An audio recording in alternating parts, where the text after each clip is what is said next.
Hello friends, welcome to Intellify. Today our topic is atmospheric refraction. This belongs to the chapter The Human Eye and the Colorful World, which is the subject of science, class 10th. Atmospheric refraction. First we'll see what is atmospheric refraction. Now when light goes from one medium to another medium having different optical densities, then refraction of light rays takes place. So when the mediums are having different optical densities, then there would be a refraction of light taking place. All the air in the atmosphere is not all the same temperature. We know that. So each air layer is having different temperature. Some of the air layers are cold, whereas some of them are warm. The cooler air layers of the atmosphere behave as optically denser medium for light rays, whereas the warmer air layers behave as optically rarer mediums. So in the same atmosphere, we can say that air layers having different optical densities. So we can conclude like in the atmosphere, air layers are having different optical densities. When light rays pass through the atmosphere having air layers of different optical densities, what happens is that refraction of light takes place because they are having different densities. The refraction of light caused by the Earth's atmosphere is what we call as atmospheric refraction. And this atmospheric refraction takes place because of two basic reasons. The first reason is because of higher altitude, and the second reason is because lower density of the air.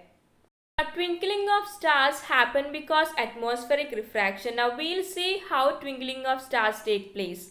The twinkling of a star is due to atmospheric refraction, as I said, and the starlight on entering the Earth's atmosphere undergoes refraction not once but continuously before it reaches the Earth because of different densities. The atmospheric refraction occurs in a medium of gradually changing refractive index. So refractive index means that the bending of a ray of light when passing from one medium to another. So the bending can be like either it is towards the normal or it would be like it is bending away from the normal.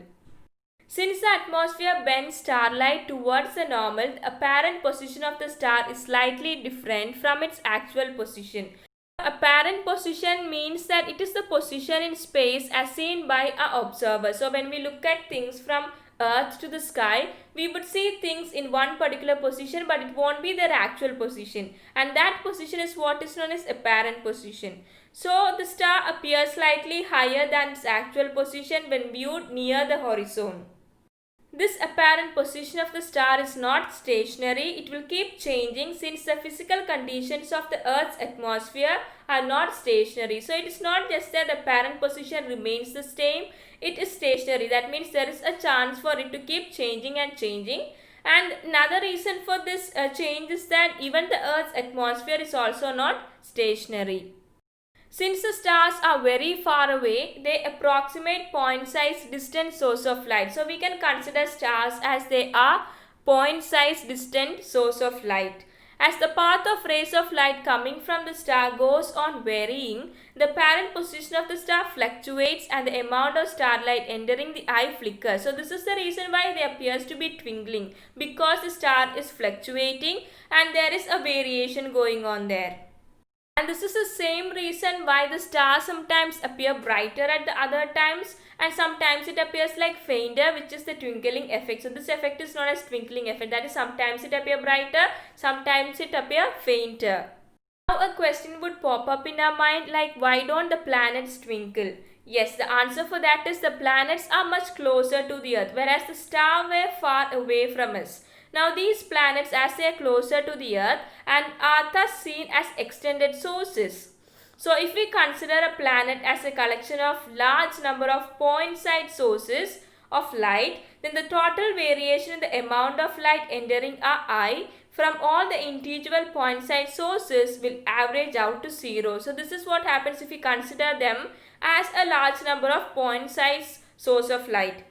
When the amount of the light entering our eye from all the individual point-sized sources, so here individual point-sized sources refers to the planets. When this is happening, the amount of light entering would be averaged out to zero. So it would be like the amount of light entering on observer's eyes would be zero. No light would be entering to the observer's eyes. And when this happens, it is nullifying the twinkling effect. So we can't see the twinkling effect because of this reason.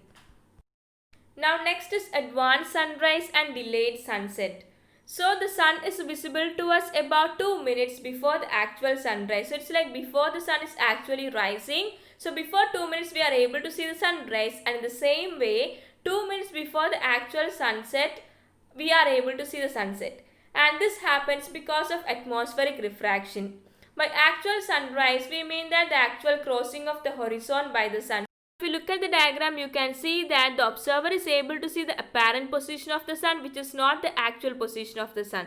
So the actual position of the sun is actually, if you look at the diagram, you can see it's somewhat near to the horizon. So only once the sun crosses this horizon, we can call it as a sunrise or sunset. But then to the observer's eyes, we are seeing the apparent position of the sun.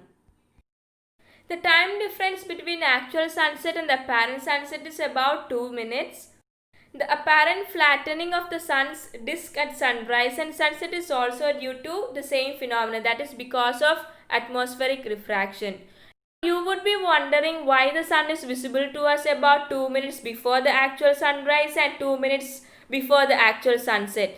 The reason for this is because due to continuous refraction of light rays at each layer of the atmosphere, we can say the refraction follows a curved path and reaches the eye of the observer. So when this is happening because of the curved path as well as the refraction is taking place on the different layers of the atmosphere, as a result we can see the sun 2 minutes before the sunrise above the horizon in the morning, and the same is applicable for the sun, that is 2 minutes before the sunset. Thank you.